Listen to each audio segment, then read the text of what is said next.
So mga ka-trackers, ito nagbabalik muli.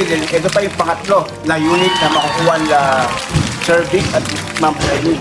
Ito, ikot namin kayo na kung ano yung unit na nakuha nila na isang ticket tire na 10 feet na ang gagawin natin na gagawin 14 feet na aluminum block.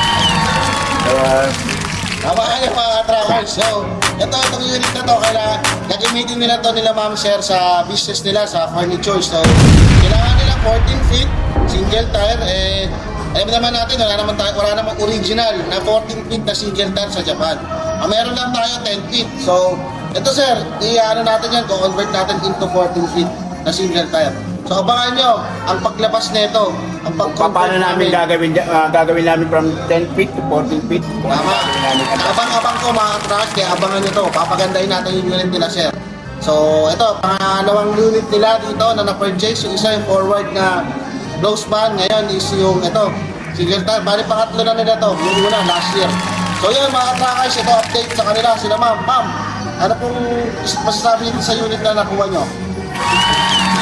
Wala kami masabi sa unit. Puro maganda. Kaya, punta na kayo rito. Ito si Boss Dick. Boss. Alin na kayo para marami tayo. makarami rin tayo. Dahil sa napaka-sobrang bait nila ni Sir Jay, ni Sir Carlo, ni Sir Raymond. Puro magagaling to. Talagang mga businessman. Yun nga mga truckers, yung business nila, kilala yan sa Visayas, Mindanao. So, kilala sila doon. So, yun mga truckers, abangan nyo ang pag-pull out, ang paglabas ng unit nila ma'am. Ha? Abangan nyo mga truckers.